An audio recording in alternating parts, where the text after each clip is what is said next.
ขอบคุณพ่อแม่พี่น้องพันบ่ได้ฟังหมอลำลาดีเพชรดีทิ้งสุพรรณบุรี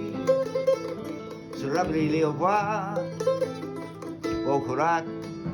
เลยไปอีกน้อยอำเภอบัวใหญ่เรือนบ่อีสานอีกจักหน่อยเด้อบ่ย่อผู้ไทยภาษาสวยก็มีแล้วเด้อต่อไปที่สิใบบ่งสิ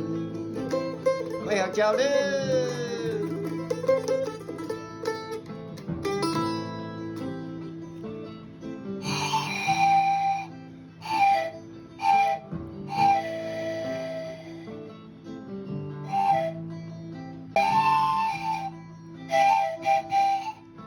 อยูฮู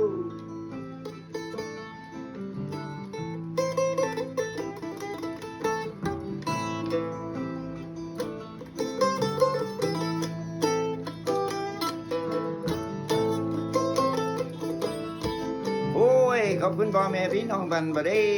ฟังหมอลำลาลีเพชรลีทิ้งสุพรรณบุรีสระบุรีเลี้ยวขวาโคราชเลยไปอีกน้อยเด้ออำเภอบัวใหญ่เรือนบ่อีสานอีกจักหน่อยเด้อบ่ย่อผู้ไทยภาษาสวย